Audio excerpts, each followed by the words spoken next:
हमने सबसे कहा है कि इस घटना का गंभीरता से संज्ञान लिया जाए और जो बच्चे बता रहे हैं उस ड्राइवर से धड़ुंदा गांव में बच्चों ने बस से चाबी निकाल ली। फिर हाँ, वो रोज कल भी उसने दुर्घटना किया।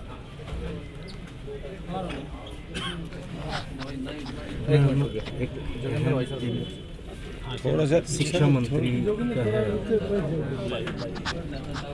अहम जिम्मेदारियां बन जाती हैं निजी स्कूल की भी, ताकि जो हुई हम लोग भी खबरें चलाएंगे, अगली खबरों पे हम चले जाएंगे, लेकिन जिस परिवार के बच्चे चले गए शायद उनका दुख कभी नहीं जा पाएगा। सरकार की तरफ से कुछ घोषणा या आगे की गाइडलाइन की पुनरावृत्ति ना हो। सबसे पहले तो यहाँ पर मैं उन परिवारों के साथ संवेदना व्यक्त करते हुए दुख साझा करने आई हूँ, पर ये दुख ऐसा है कि बहुत सारे लोग और भी, पूरी सरकार, पूरा ये ज़िला आकर के भी बैठ जाएगा, जिनके ज़ख्म बना वो ज़ख्म नहीं भरने वाला। आदरणीय रामविलास जी जिन्होंने अभी बताया कि एक ही बाप के 2 बच्चे, एक गांव के 4 बच्चे, कुल 6 बच्चों के साथ ये हादसा बीता है। स्कूल जो कि आज हमारी छुट्टी थी, गस्टेड हॉलीडे था और वो स्कूल चल रहा था, उसको शो कॉज नोटिस दिया गया है। और साथ ही साथ क्योंकि कोड ऑफ कंडक्ट लगा हुआ है, तो इसलिए इलेक्शन कमीशन से बात करके, माननीय मुख्यमंत्री जी से बात करने के बाद तो प्रयास होगा कि जिस प्रकार की भी मदद परिवार चाहेगा, जैसे बैठेंगे तो जैसा ये बोलेंगे हम वैसा करेंगे। लेकिन इसके साथ साथ ये भी जोड़ती हूँ, 12 बच्चे हमारे रिवाड़ी में हैं, 12 में से 4 बच्चे, मैं सबको देख कर आई हूँ, 4 बच्चे जो हैं वो ICU में हैं और एक बच्चे को तो मेरे सामने लेकर के जा रहे थे जिसकी सर्जरी होनी थी, हड्डियाँ ऐसे टूटी हैं कि सर्जरी की ज़रूरत है। डॉक्टर ये बात बोल रहे हैं कि समय लगेगा लेकिन ये बच्चे ठीक हो जाएंगे, कि हम मैनेज कर लेंगे। लेकिन फिर भी देखने पर पता चला एक बिटिया 3.5-4 साल की है, उसका शायद स्कल में भी फ्रैक्चर है।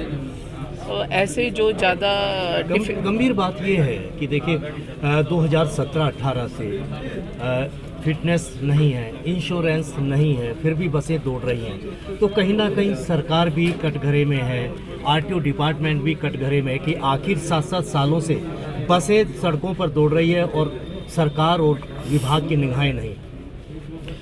अभी तो उस बिटिया को तो हमने गुड़गांव भेजा है कि सर्जरी के लिए, अगर रिवाड़ी में हमें कमी है तो हम वहाँ भेजते हैं। लेकिन आपकी ये बात बिल्कुल दुरुस्त है कि जो बस का सब कुछ फिटनेस सन 18 में ख़त्म हो गई और आज 24 आ गया, इंश्योरेंस भी बिल्कुल इंश्योरेंस एक चीज़ मैं कहती हूँ। और निश्चित रूप में मैं ये भी बात स्वीकार करती हूँ कि जिस भी अधिकारी की भी लापरवाही रही है, चाहे वो हमारे ट्रांसपोर्ट महकमे का हो या कहीं का भी हो, उस पर के ऊपर भी यथोचित कार्रवाई करेंगे। और ये हादसा जब घटा है तो मैं कहती हूँ लाइफ में होने वाली हर चीज़ आपको एक सबक देती है। अगर आज भी दोनों लोग, प्राइवेट स्कूल वाले भी और हमारे भी, स्कूल पर क्या कार्रवाई होगी? क्योंकि स्कूल को हमने शो कॉज नोटिस दे दिया, उनकी मान्यता रद्द होगी। ड्राइवर पर, ओनर पर, प्रिंसिपल पर FIR लॉज है। और दूसरी चीज़ जो है कि मैं तो ये बात बोलती हूँ कि माननीय मुख्यमंत्री जी से बात करके प्राइवेट स्कूल्स जो हैं हमारे ख़ास तौर से, कि ये एक अपना सेल्फ एफिडेविट दें कि मेरे स्कूल में कोई भी वाहन जो मैं इस्तेमाल कर रहा हूँ बच्चों के लिए, या जो वाहन मेरे पास कॉन्ट्रैक्ट बेस पर काम कर रहा है, वो ट्रांसपोर्ट के नॉर्म्स के अकॉर्डिंगली अगर नहीं है तो वो कार्रवाई के लायक वही लोग होंगे। दूसरी बात कि हम स्कूल्स को हम माँ सरस्वती का मंदिर बोलते हैं और वहाँ पर संस्कार, नियम, कायदा, कानून, मर्यादा का पालन करना शिक्षा, एकेडमिक शिक्षा के साथ साथ सिखाया जाता है, तभी एक संपूर्ण इंसान और व्यक्तित्व बन के निकलता है। लेकिन जिस माँ सरस्वती के मंदिर में रोज़ कहा जाता है झूठ मत बोलें, और अगर वो स्कूल वाले खुद झूठ बोल रहे हो तो दिक्कत वाली बात है। मैडम, इसमें अब तक जो सूचना आपके पास है, कितने बच्चों की मौत हो चुकी है? मेरे पास जो सूचना ऑथेंटिक, अभी मेरी डीसी से भी बात हुई थी, पहले एक सूचना आई 7 की, फिर सूचना आई 8 की, फिर डीसी मैडम ने मेरे को कंफर्म किया कि 6 लोग हैं, 6 बच्चे। घायल? हाँ जी, घायल कितने हुए? घायल तो 21 लोग। 15 तो उधर ही हैं, रिवाड़ी में 17 वहाँ हैं, 2 कलीना में थे वो बच्चों के। पाँच हाँ, 5 टोटल 26 Thank you. 22। सर आज ये जो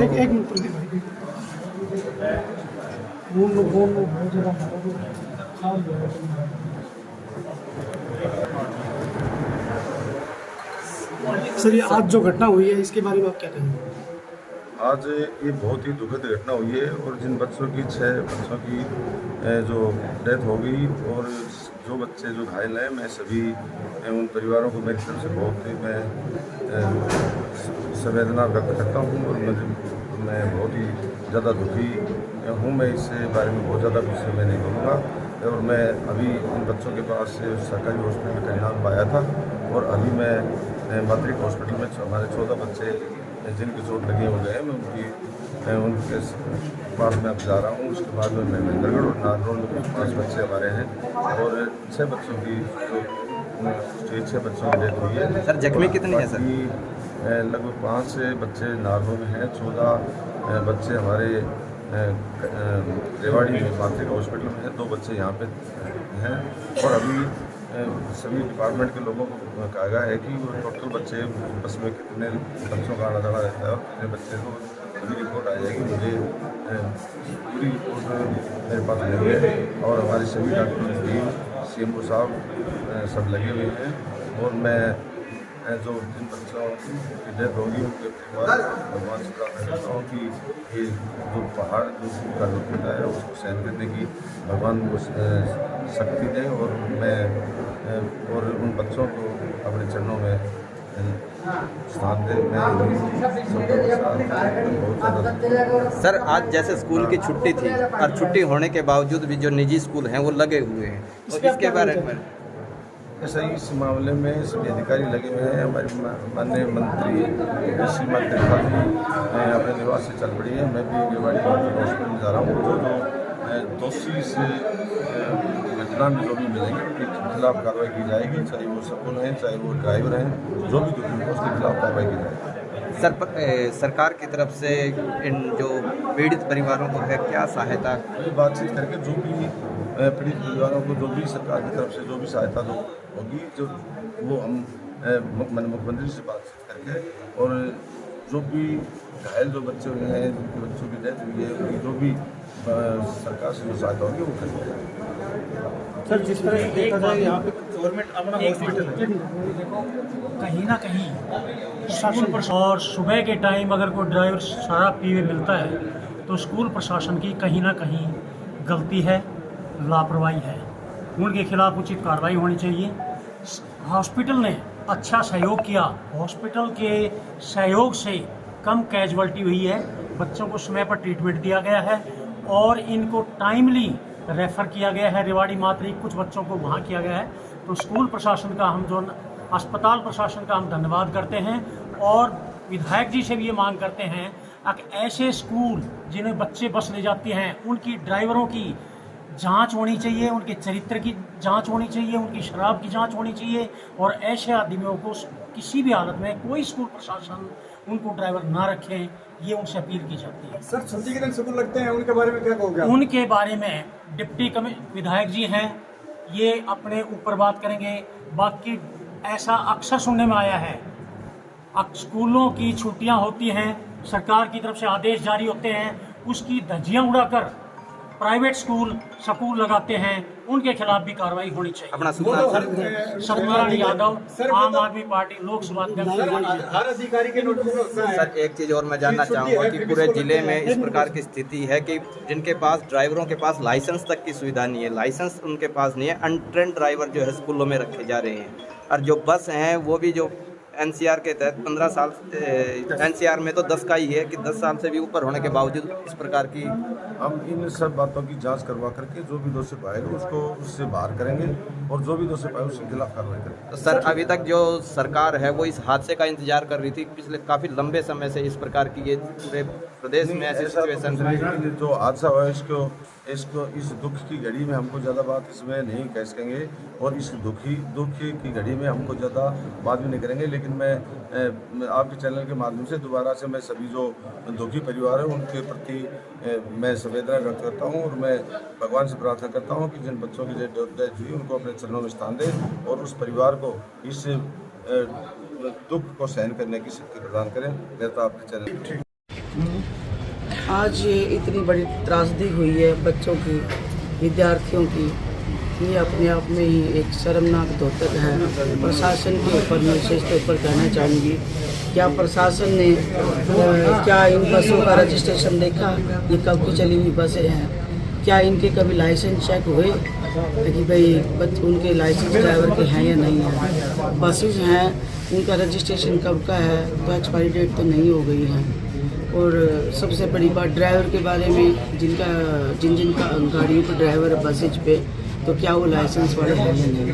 दो बातें। तीसरी बात प्रशासन की आ जाती है आरटीओ के ऊपर कि आरटीओ का तो रोल है ही यही कि वो सभी बसों को चेक करना बनता है, उनका सभी का रजिस्ट्रेशन, ड्राइवर का लाइसेंस चेक करना बनता है। जब लाइसेंस है या सब कुछ ठीक है तो फिर ड्राइवर ने बस में पेड़ में टक्कर मार के और जब बस को गिराया है, तो इतनी बड़ी जब त्रासदी होती है तो फिर बच्चों को लाया जाता है हॉस्पिटल में। ठीक बात है, हॉस्पिटल हमने बनवा दिया था, मेरे टाइम में हॉस्पिटल बन गया था सब डिवीजन के साथ साथ, लेकिन सरकार को बदले 10 साल हो गए, यहाँ पे एक भी सुविधा नहीं है। मैं भी समय समय पर यहाँ पे हॉस्पिटल में आती हूँ, यहाँ पे डॉक्टर होते ही नहीं हैं, होते हैं तो दवाइयाँ नहीं होती, फर्स्ट एड पट्टी गोली करके और भेज देते हैं। ऐसा मैं बहुत बार आई हूँ 10 साल में और अक्सर आ जाती मैं लोकल हूँ, तो मेरे को यहाँ पर डॉक्टरों की सुविधा नहीं मिली, ना किसी बात की सुविधा मिली। फर्स्ट एड लेने के लिए अगर ये बच्चा कोई आया होगा, आखिर तो ये और एट द स्पॉट हो गए, डेथ हो गई इनकी। तो मेरी सरकार से ये मांग है और आपके माध्यम से हरियाणा सरकार के मुख्यमंत्री से मांग करती हूँ, हेल्थ मिनिस्टर के साथ साथ, कि मुख्यमंत्री का जो काम है, रोज़ चेहरे बदलने से तो बातें नहीं बना करती ना। ठीक है, चेहरा बदला गया, क्या इन्होंने आते के साथ सारा प्रशासन को अलर्ट किया, हेल्थ डिपार्टमेंट को चेक किया, एजुकेशन डिपार्टमेंट को चेक किया, तो क्या ये चीफ मिनिस्टर की जवाबदारियाँ नहीं बनती है क्या? तो इन बातों को देखते हुए चीफ मिनिस्टर की लापरवाही कहूँ या अनजानापना कहूँ कि उन्होंने आज तक किसी अधिकारियों की इस तरह की मीटिंग नहीं ली। और ऊपर से अधिकारियों के बारे में हेल्थ डिपार्टमेंट को भी कहना चाहूँगी कि हेल्थ डिपार्टमेंट ने यहाँ पर 0 रिजल्ट निकाल रखा है हॉस्पिटल का। आप सर्वे करके देखो, पूरी करोड़ों रुपए की बिल्डिंग है ये, और यहाँ पर डॉक्टर नहीं है। मैं समय समय पर आती हूँ देखो। तीसरी बात, हमारे इसके रोडवेज के डिपार्टमेंट से बात करना चाहती हूँ, क्या जीएम की या उनके आरटीओ वगैरह की जवाबदारी नहीं है ये कि इनके लाइसेंस चेक करें, इनकी बसेज को देखें कि कब की निकली हुई हैं, एक्सपायरी डेट हो गई है, क्या हो गया है। बाद में फिर स्कूल मालिक के पास जाकर देखें कि क्या ये आपने व्यवस्था कर रखी है, ठीक है। तो आज इनका बच्चा चला गया, मैं एक माँ हूँ, एक बहन भी हूँ, एक बेटी भी हूँ, मेरे बच्चे हैं ये, और ये आज ही चले गए, तो आज हमारे घरों का क्या हाल है। उस हालत को देख के हर किसी का कहाँ तक गई ये मैसेज, पूरे हरियाणा में ये मैसेज चला गया। और इतनी बड़ी त्रासदी आज तक इस तरह की सुबह के टाइम में, और बिना किसी ने टक्कर मार के इतनी बड़ी की है, तो स्कूल के मालिक के ऊपर भी जांच होनी चाहिए, उनके स्टाफ की भी जांच होनी चाहिए, बसों का रजिस्ट्रेशन की जांच होनी, साथ साथ आरटीओ के, हेल्थ डिपार्टमेंट के, रोडवेज के डिपार्टमेंट को और हेल्थ डिपार्टमेंट का भी जांच होनी चाहिए, और जो इनमें दोषी पाया गया उन पर सख्त से सख्त कार्रवाई होनी चाहिए। शिकायत हो रही है स्कूल के अंदर कि भाई ये बस आज भी पहले इस बस ने खेड़ी गांव में एक्सीडेंट किया है, गांव वालों ने पकड़ा, प्रिंसिपल को फोन किया, प्रिंसिपल ने इस बस को छुड़वा दिया, ठीक है जी, और ये इतना बड़ा दर्दनाक हादसा हो गया। अब और एक मैं आपको और बता रहा हूँ आपकी जानकारी में कि जितने भी स्कूल हैं, टोटल स्कूलों के जो ड्राइवर हैं, आधों के पास लाइसेंस नहीं मिलेगा, आधों के डॉक्यूमेंट्स नहीं है। प्लस क्या है, जब स्कूल से छुट्टी होती है इतनी तेज़ स्पीड में चलाते हैं कि उसमें चाहे बच्चा आ जाओ चाहे कुछ भी आ जाओ, क्योंकि इनको घर जाने की बड़ी जल्दी रहती है। तो आप इस बात पे भी संज्ञान लें। और ये अब इन बच्चों का और इन बच्चों के माँ बापों को न्याय जब मिलेगा वो न्याय आपके हाथ में है। जी जी बिल्कुल, ठीक है, बिल्कुल बिल्कुल। हाँ, ये न्याय और अन्याय ये आप ये आपके हाथ पर्सनल में मैटर लेके आप सर इसको इसको करना 16 और ताकि 302 इन का बच्चों पर्चा को भी दर्ज न्याय करके मिले। इस सकुल परिवार को वाले अब एक के 2 बच्चे हैं, दोनों डेड हो गए। अब उसको वो खत्म तो हो बेहोश है, वो गया। तो एक हॉस्पिटल में एक ही एडमिट बच्चा है। है अपने, वो शिक्षा मंत्री जी पूर्व रामविलास जी के सगे भांजे का बेटा है, एक ही बच्चा था उसका, वही डेड हो गया। ठीक है, अब घर के घर बंद हो गए लोगों के, तो आप इसको पूरा संज्ञान लें, न कि कोई एक्सीडेंट जानबूझ करके। जब 3-4 रोज से उस स्कूल मालिक को ये बात कही जा रही है कि तेरा ड्राइवर दारू पी करके बच्चों को मारने की कोशिश कर रहा है, कभी गाड़ी को इधर भिड़ाता है। परसों भी बच्चे कह रहे हैं, जो एक आध बच्चा जिंदा बचा है वो कह रहा है जी परसों भी इसने बस भिड़ाई थी, आज भी गांव में इसने बस भिड़ाई थी, गांव के किसी मकान में इसने टक्कर मारी। और फिर गांव वालों ने स्कूल में प्रिंसिपल को फ़ोन किया, प्रिंसिपल ने इसको दोबारा से चाबी दिला दी, इसने आकर के इतना बड़ा हादसा कर दिया। इसके अलावा बड़ी स्कूलों में समस्या पेरेंट्स को आ रही है। ये प्रशासन को चेक करना चाहिए। इन स्कूलों के अंदर आधे से ज़्यादा जो बसें हैं उनका कोई डॉक्यूमेंट्स है ही नहीं। बड़ी समस्या ये भी आती है, जैसे विद्यार्थी परीक्षा पास कर लेते हैं, 10वीं या 12वीं की जो सर्टिफिकेट पेंडिंग रख लेते हैं, फीस का नाम लेकर के शुरू में तो एडमिशन करवा देते हैं। वो तो बड़ी समस्या। पर आज तो बात एक्सीडेंट की, जो ये हुआ है हादसा, ये इसकी बात है ना। इतना बड़ा घर के घर बंद हो गए, एक के 2 बच्चे थे, 2 बच्चे डेड हो गए, उसका वो आज वो माँ बाप जिंदा थोड़ी है, उसके हालात ख़राब है आज। जीएल पब्लिक स्कूल है, जो रूटीन में बच्चों को डेली की तरह वो बच्चों को बिठा के लेके आया था, तो ड्राइवर पता लगा है कि उसने तेज स्पीड में गाड़ी इसमें चला रहा था, जिस वजह से उसकी गाड़ी पलट गई है और उसमें कुछ बच्चे हमारे इंजर्ड हुए हैं और इसमें 5-6 हमारी डेथ भी हुई है। सर, आज गजटेड हॉलीडे था, स्कूल खुला हुआ था, प्रशासन कहाँ था? देखिए, ये एक आपका जो क्वेश्चन किया है, इसमें हम अपना तफ्तीश करेंगे और देखते हैं कि आज छुट्टी का दिन था तो स्कूल कैसे खुला हुआ था। जी सर, बस के ड्राइवर की कुछ पकड़ में है, किस तरह से क्या? ड्राइवर का अभी तक ये पता चला कि वो तेज लापरवाही में उसने गाड़ी ये चलाई हुई है। सर, लोग बता रहे हैं कि नशे की हालत में भी था वो, किस तरह से भी था। अभी उसका मेडिकल करवाएंगे तो उसके बाद पता चल जाएगा। सर, बस जो देखिए उसके फॉर्मेलिटीज पूरी थी, डॉक्यूमेंट्स वगैरह, उसकी फिटनेस सर्टिफिकेट्स वगैरह सब कुछ। देखिए, अभी हमने इसमें अपना जो हमारे ट्रीटमेंट हम उनको दिला रहे हैं, जो कार्रवाई हमारी मैंने उसको कर रहे हैं, वो भी जो उसके डॉक्यूमेंट्स है वो भी पूरे वेरीफाई होंगे। उसमें किसी प्रकार के अनुसंधान में कोई पुलिस प्रशासन की ढिलाई बिल्कुल भी नहीं होगी। जो जिम्मेवार है उसके खिलाफ सख्त कार्रवाई की जाएगी।